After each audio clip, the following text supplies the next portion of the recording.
अस्सलाम वालेकुम नाज़रीन, मैं हूं वसीम अली और आप देख रहे हैं Waseem Ali official YouTube channel.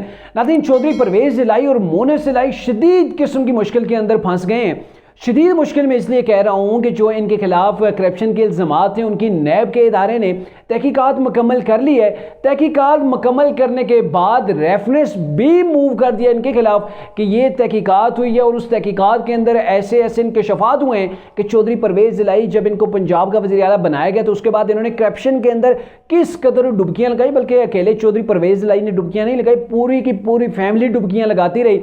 किस कदर रिश्वत ली गई, किक बैक्स जो है वो लिए गए, कहाँ कहाँ पे करप्शन हुई, तमाम की तमाम तफसील सामने आ गई है। और सबसे बढ़ के चौधरी परवेज़ इलाही और मोनिस इलाही के खिलाफ वादा मुआफ गवाह भी आ गए मैदान के अंदर। क्या तफसीलात हैं आपके साथ डिस्कस करते हैं। और जो दूसरी खबर है तहरीक इंसाफ के इंट्रा पार्टी इलेक्शन के हवाले से है, जो कि इलेक्शन कमीशन ने कहा था उसके मुताबिक ये इलेक्शन तहरीक इंसाफ ने करवाए हैं, लेकिन इसके बावजूद भी खदशात इस चीज़ के हैं कि तहरीक इंसाफ से बल्ले का इंतखाबी निशान छीन जाएगा। और सबसे बड़ी बात कि तहरीक इंसाफ के अपने बानी रुखों ने उन्होंने ही इस इलेक्शन को चैलेंज कर दिया। अब तहरीक इंसाफ की इस मुश्किल के अंदर गिरने जा रही है। तमाम की तमाम तफसील आपके साथ डिस्कस करते हैं, लेकिन उससे पहले हमारी आपसे होगी गुजारिश कि अगर आपने अभी तक हमारे चैनल को सब्सक्राइब नहीं किया तो काइंडली अभी हमारे चैनल को सब्सक्राइब कर लीजिए, बेल आइकन को जरूर प्रेस कीजिए ताकि हमारी हर वीडियो आप तक बराबर पहुँचती रहे।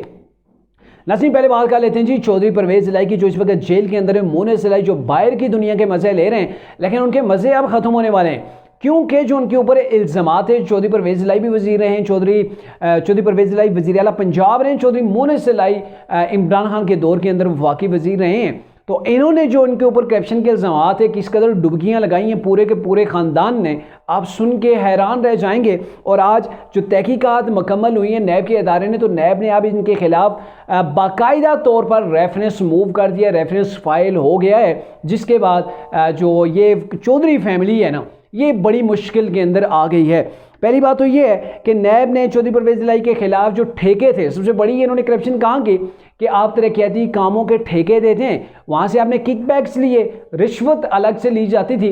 तो ये जो रिश्वत के इनके खिलाफ केसेस हैं, उनके ऊपर तहकीकात मुकम्मल हुई है। नैब ने 1 अरब और 23 करोड़ से ज़ायद का रेफरेंस फाइल किया है। चौधरी परवेज़ इलाही और चौधरी मोनिस इलाही के खिलाफ 1 अरब और 23 करोड़ का ये रेफरेंस मूव किया गया है। परवेज़ इलाही और मोनिस इलाही को मरकजी मुल्ज़म भी नामजद कर दिया गया है, यानी कि ये मरकजी मुल्ज़म है। इनके साथ दीगर और भी जो इनके शरीके जो जुर्म थे वो भी इनके साथ मौजूद हैं। तमाम मुसलमान ने मिलकर कौमी ख़जाने को नुकसान पहुंचाया, उसके अंदर ये सारे के सारे मुलव्वस है। परवेज़ इलाही ने अपने ओहदे का नाजायज़ इस्तेमाल किया। चूँकि परवेज़ इलाही वज़ीर आला पंजाब थे, तो सारे करता धरता पंजाब के वही थे कि आप जहाँ पे चाहें वहाँ पे करप्शन करें। और इनकी एक ऑडियो भी लीक हुई थी, शायद आपको वो भी याद होगी। और क्या किया कि इन्होंने रिश्वत और किक बैक्स के जरिए जो लोगों से पैसे उन ठेकेदारों से वो लेते रहे।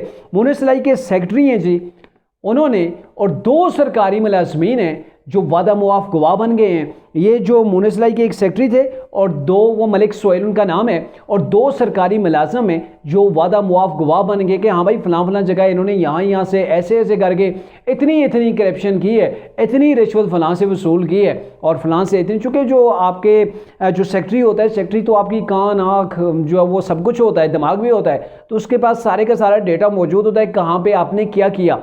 बल्कि सेक्रेटरी वो शख्स होता है जो आपकी मीटिंग्स, जो आपके सारे मामला जो है वो अरेंज कर रहा होता है। तो ये वादा मुआफ गवाह बन गए हैं, यानी कि इनसे इन्होंने आके बयान देने, इन्हें तमाम की तमाम तफसील देनी है, गवाह बन जाना है और जो है उन्हें सज़ा फिर नहीं होगी। तो ये वादा मुआफ गवाह बन गए हैं। गुजरात के अंदर अगर आप देखें तो 116 तरक्याती स्कीमें जो दी गई वो इलीगल दी गई, यानी कि इसके अलावा तो बहुत दी गई। चूँकि चौधरियों का अपना इलाका है गुजरात, तो गुजरात के अंदर इन्होंने अन्नी मचा के रखी हुई थी। वहाँ पे 116 गैर कानूनी स्कीमें दी गई। इन्होंने कहा भाई यहाँ से हमने वोट हासिल करना है, क्यों ना सारे का सारा माल गबन करके यहाँ पे लगाते हैं। तो वहाँ के इलाके को जो है वो इन्होंने नवाजा। परवेज़ इलाही ने सबसे बड़ी जो करप्शन की है इन 5 सालों के अंदर, जिसके ऊपर तहकीकात नैब का इदारा कर रहा था, वो है जी 74 करोड़ 45 लाख रुपए से ज़ायद की रिश्वत और किक बैक्स का जो है वो इनकी जो है वो चीज़ पकड़ी गई है। और ये भी कि परवेज़ इलाही वज़ारत आला के दौरान फैमिली के जो मुख्तलिफ अकाउंट्स हैं, इनके जो फैमिली, चाहे वाइफ थी, बेटे हैं, भाई हैं, जो भी है, उनके अकाउंट्स के अंदर 304 मिलियन से ज़ायद की रकम इनके ज़ाती अकाउंट्स के अंदर ट्रांसफ़र हुई। यानी कि इनके जो फैमिली के अकाउंट्स हैं उनके अंदर 304 मिलियन रुपए जो है वो ट्रांसफ़र हुए हैं सिर्फ जब वज़ीर आला पंजाब चौधरी परवेज़ इलाही रहे हैं। तो ये इनका जो मुकम्मल हो गई है तहकीकात, और अब जो रेफरेंस इनके खिलाफ फाइल किया गया है वो ये है, उसके अंदर इस्तदा की गई है कि ये लोग जो है वो कसूरवार पाए गए हैं, अब ट्रायल करके इनको सज़ा दी जाए जो जिसके ये हकदार हैं। तो यानी कि इनके खिलाफ अब ट्रायल बाकायदा तौर पर होगा। अब आप कह सकते हैं कि चौधरी परवेज़ इलाही अगर जेल से बाहर भी आ जाते हैं तो उनकी मुश्किलात ख़त्म होने वाली नहीं है, बल्कि मुश्किलात के अंदर उनकी इजाफा हो गया है। और मोनेस इलाही जो बाहर बैठे हुए हैं कभी तो पाकिस्तान आएंगे ना, नहीं तो उनको सफारती ज़राए के ज़रिए से उन्हें वापस लाया जाएगा। उनकी प्रॉपर्टी ऑलरेडी जो है वो केसेस के अंदर जब्त हो चुकी है और वो इश्तिहारी भी करार दिए जा चुके हैं, और अब ये केस भी है, इनके खिलाफ रेफरेंस भी फाइल हो गया। तो आने वाले दिनों के अंदर आप देखेंगे कि चौधरी परवेज़ इलाही मज़ीद जो है वो मुश्किलात का शिकार जो है वो हो गए हैं। अब आते हैं जी तहरीक इंसाफ के इंट्रा पार्टी इलेक्शन।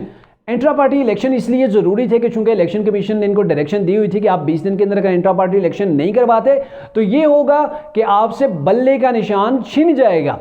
तो इन्होंने मजबूरन इंट्रा पार्टी इलेक्शन करवाए, लेकिन वो तमाम का तमाम फेक जली किस्म का इलेक्शन हुआ है जिसके अंदर सिलेक्शन की गई है, इलेक्शन नहीं हुआ है, महज इलेक्शन का नाम इस्तेमाल हुआ है। आप अगर देखें तो बैरिस्टर गौहर अली को बिला मुकाबला पार्टी का सदर चेयरमैन जो है वो मुंतखब किया गया है, और उमर अयूब को जनरल सेक्रेटरी बिला मुकाबला जो है वो मुंतखब किया गया है।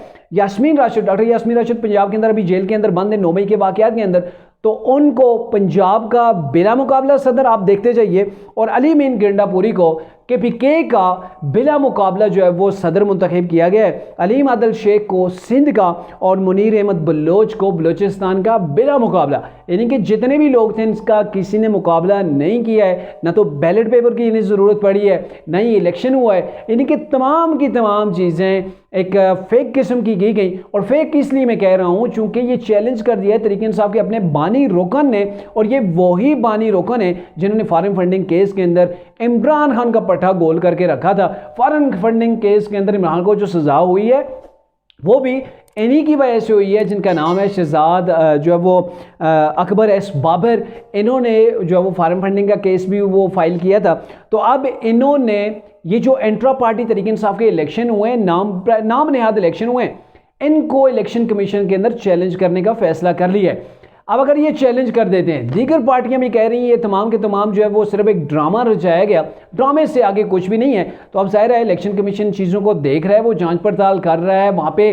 चूँकि ये अकबर एस बाबर जो है बानी रुकन है तहरीक इंसाफ के, और ये गए थे उस रोज़ कि हमें भी बताया जाए, हमने भी इलेक्शन लड़ना है, वोटरों को जो पार्टी के कारकुनान हैं उनको वोट का हक दिया जाए, उनको नुमाइंदगी का हक दिया जाए, और कोई भी अगर इलेक्शन लड़ना चाहता है तो लड़ने दिया जाए। तो इन्हें इलेक्शन लड़ने नहीं दिया गया।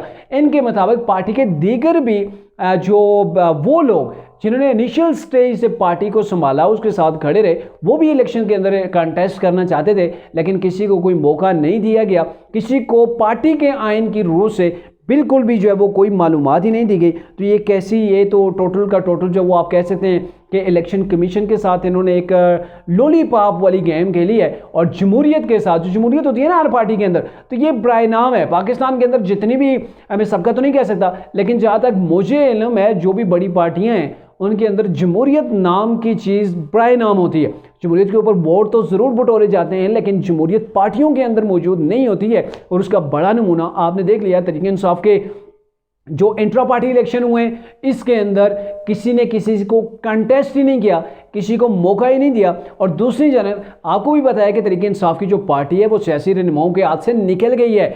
अब उन लोगों के हाथ के अंदर है जो वकील हैं, वो कला के हाथ के अंदर तहरीक इंसाफ की पार्टी की भाग दौड़ चली गई है। लेकिन आप देखना ये है कि चूंकि अकबर एस बाबर ने इसको चैलेंज करने का फैसला किया है, इलेक्शन कमीशन भी इन तमाम प्रोसेस को देख रहा है, अगर ये चैलेंज करते हैं तो फिर मेरे ख्याल में तहरीक इंसाफ जिस चीज़ को बचाना चाहती थी, जिस चीज़ के लिए चेयरमैन इमरान खान को माइनस किया गया पाकिस्तान की सियासत से, वो चेयरमैन भी तहरीक इंसाफ के नहीं रहे, तो कहीं ऐसा फिर ना हो कि तहरीक इंसाफ बल्ले के निशान से महरूम रह जाए। अदरवाइज इलेक्शन तो तहरीक इंसाफ लड़ेगी, लेकिन बल्ले का निशान उनसे जो वो छीनने के खदशात अभी भी मौजूद हैं।